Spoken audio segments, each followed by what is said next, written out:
صحيت الصبح النهارده لقيت الجو حر جدا، قلت لا ده انا لازم اروح اشوف المزرعه بقى، لان الزرع كله ممكن يموت من العطش. زي ما انتم شايفين احنا اهو في فصل الصيف والناس بدات تزرع زرعها اهو، وكله مغطي الزرع بتاعه عشان الطيور ما تاكلش الزرع. بس البرقوق في الشجره عامل ازاي؟ ده شكل شجره البرقوق، بس منظر. وده شكل التفاح على الشجره برده، دي شجره التفاح. كل ده مش بتاعي، ده موجود في الحته اللي بيزرعوا فيها كل الناس، اسمها الوتمنتس، وانا اتكلمت على ده في فيديو قبل كده، شوفوا هتلاقيه عندي على التيك توك. وده الراسبري، نوع من انواع التوت، وزي ما وريتكم انا زرعت راسبري برضه هتلاقوه عندي وبدا يطلع دلوقتي وممتاز جدا. وفي الحر والمطر بيخلي الراسبري ممتاز. الحر دلوقتي والمطر طبعا في انجلترا في حر ومطر عادي، انا عارف ان الكلام ممكن يكون غريب على العالم العربي بس هنا عادي بتمطر في الصيف. وده البنجر، بص البنجر شكله بيبقى جميل ازاي في الارض. الحاجه الوحيده اللي ممكن تلاقي الورق بتاعها فيه احمر كده، شايف الاحمر ده؟ وده واحد زارع فول اهو، بص الفول بيطلع ازاي على الزرع، ده شكل الفول، بص اهو عنده الفول طالع عامل ازاي. وده واحد زارع بصل اهو، بص البصل عامل ازاي في الارض. ودي الارض اللي انا بزرعها اهو، مفيش جديد غير الطياره الهليكوبتر اللي عامله دوشه دي.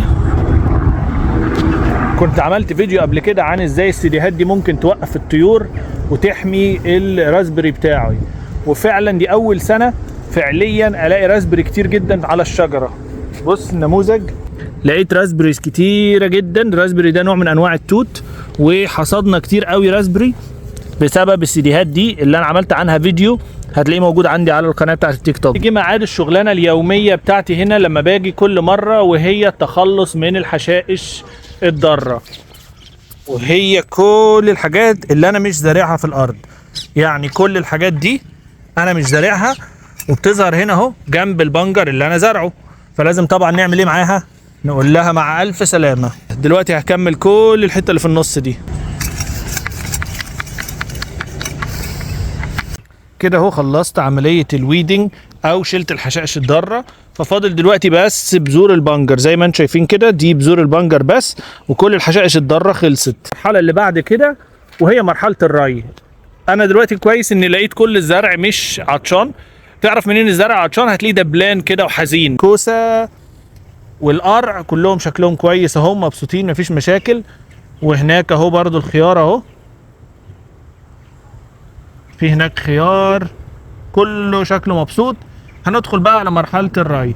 دلوقتي انا خلصت، زي ما انتم شايفين انا غطيت الحتة دي علشان فيها بذور لسه طالعة، وخايف طبعا تتاكل البذور دي فغطيتها بالشكل ده. ودلوقتي جيت اللحظة اللي انا جاي اصلا عشانها، وهي الري. عشان الحر فنجهز بقى ونبدأ الري. تابعوا قناة كايرو جاردن على التيك توك او على الانستجرام وعلى اليوتيوب، وتابعوا البودكاست اللي انا عامله لو انتم مهتمين.